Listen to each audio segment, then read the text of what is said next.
bon. Salut Loïc, donc si tu peux te présenter succinctement et nous expliquer un peu ton parcours d'entraîneur. Moi, je suis Loïc Billon, je suis conseiller technique auprès de la Fédération Française de Voile, détaché auprès de la Ligue Rhône-Alpes de voile. J'ai 37 ans, marié, 2 enfants et j'entraîne depuis l'âge de 16 ans et j'ai été conseiller technique, je suis conseiller technique depuis 1998. Voilà. Mon parcours il est assez simple. Dès l'âge de 16 ans, j'ai commencé à passer mon moniteur de voile et à entraîner très jeune en fait, en même temps que je faisais ma carrière sportive. J'ai fait donc de l'Europe et après du 470 pendant 6 ans. Donc j'ai entraîné très jeune et j'ai entraîné tout de suite le 420 pendant pas loin de 10-15 ans. Et en fait, j'ai passé ma formation d'entraîneur premier degré, deuxième degré au sein de la Ligue. Mais surtout, je crois que le plus où j'ai pu acquérir de l'expérience et progresser en tant qu'entraîneur, c'est parce que j'avais une équipe de coureurs très motivés. Et le fait que moi j'ai pu progresser parce que surtout les coureurs avaient une volonté et une motivation très forte. Et on a bâti les échelons ensemble, quoi. C'est-à-dire que moi j'ai pas été tout de suite très à l'aise et eux en fait ont monté les échelons et moi j'ai construit mon parcours d'entraîneur avec ce groupe-là. Et à chaque fois au championnat de France, championnat d'Europe jeune, championnat du monde Open et autres, moi je suis monté avec eux, quoi. Donc voilà. Ensuite, après j'ai eu une opportunité au sein de la Ligue Rhône-Alpes de voile. Un collègue de la fédération est parti à la direction technique et j'ai eu une opportunité de pouvoir préparer le concours de prof de sport et ensuite de passer le concours que j'ai réussi en 98. Et ensuite au sein de la région, pareil, en progressant les échelons, le groupe qu'on en avait très jeune est monté après en filière olympique. J'ai eu la chance de pouvoir avoir un centre d'entraînement de haut niveau sur la région Rhône-Alpes. Ce groupe-là est monté.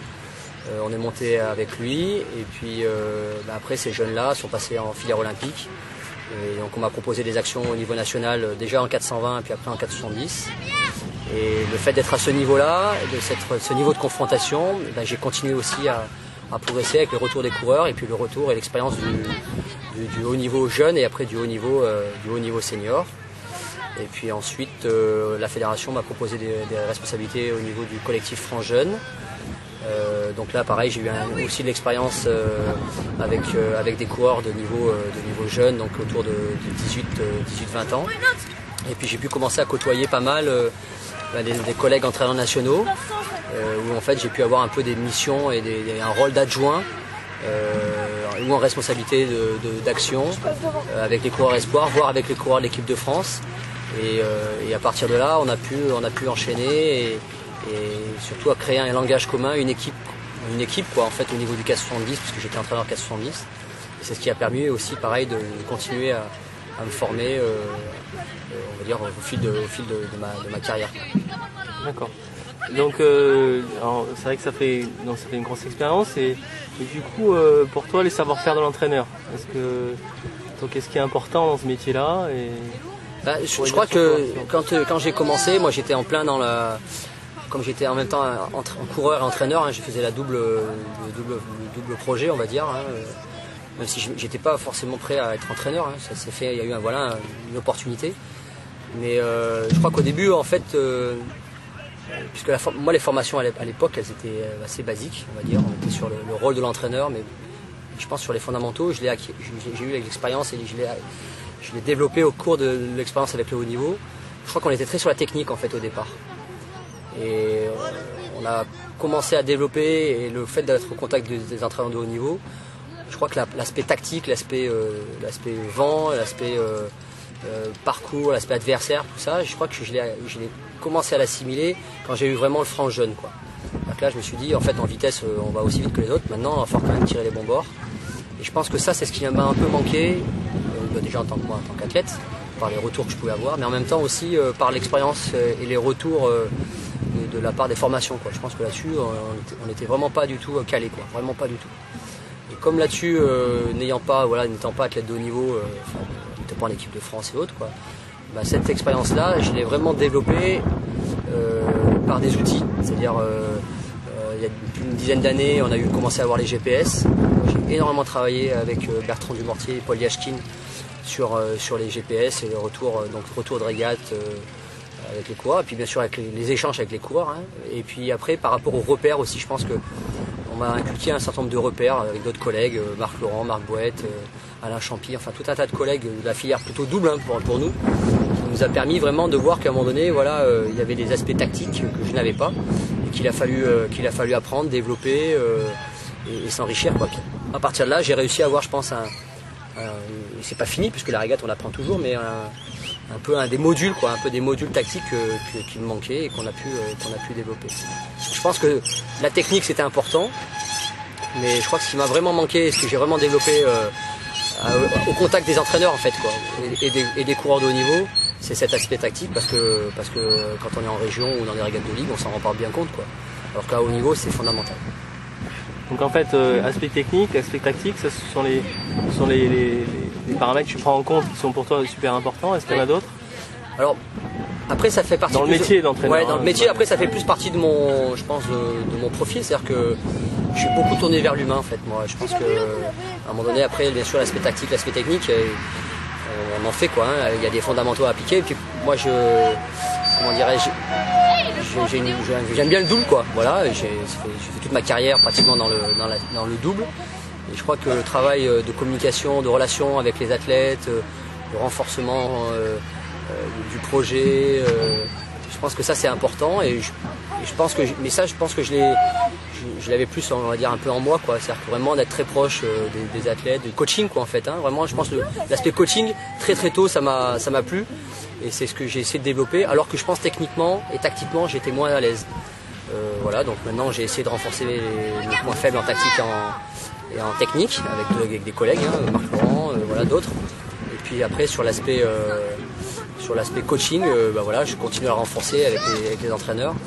Mais je pense que c'est ce que j'avais un petit peu. Quoi, voilà, d'accord. Autre chose à rajouter là-dessus? Donc après, donc ça, toutes ces compétences-là. Dans le cadre, tout à l'heure tu parlais en début qu'au départ, il y a 20 ans quoi, quasiment, ouais, c'est ça. Oui. Les formations d'entraîneurs étaient très branchées sur la technique.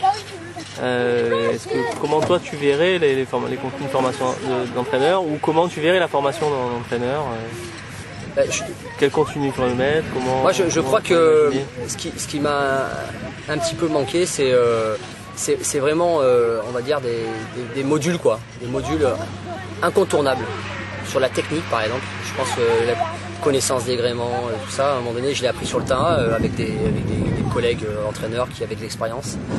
Et même si on est amené dans les bouquins, je pense que le fait de le vivre et de le vivre, en fait, ce qui est important, pour moi, c'est au quotidien, quoi. C'est-à-dire qu'on apprend un peu dans l'action et qu'on a beau avoir des bouquins, je pense que c'est important de le faire à travers les bouquins.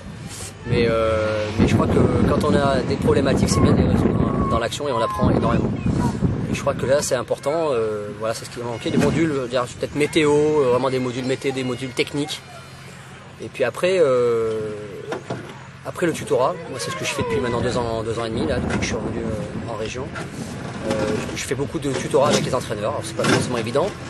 Il faut venir avec, on ne fait pas à la place, ça c'est important, mais on fait avec eux, on se pose des questions ensemble. Et petit à petit s'engage un dialogue, on apporte de l'expérience, mais eux aussi nous apportent de l'expérience et cet échange-là est important.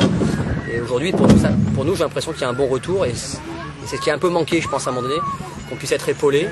C'est pas facile hein, le tutorat, il faut avoir une démarche d'écoute, d'échange, de partage, mais je pense que quand on est sur la même longueur d'onde, c'est hyper enrichissant, quoi. Mutualiser les expériences et les moyens, je pense que c'est très, très riche. Donc des modules, le tutorat, ça c'est quelque chose qui serait pas mal à faire. En tout cas, c'est ce que j'essaie de faire à mon petit niveau, on va dire en région, et c'est ce qui est peut-être intéressant à développer au niveau national.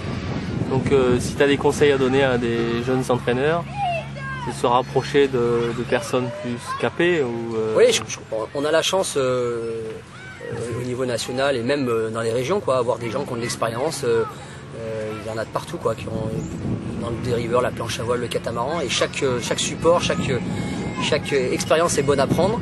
Et le fait de parler de nos problématiques et du métier, je pense que c'est hyper enrichissant. C'est facile, on va dire, même très jeune. Moi, j'ai connu ça, quoi, pendant quelques années.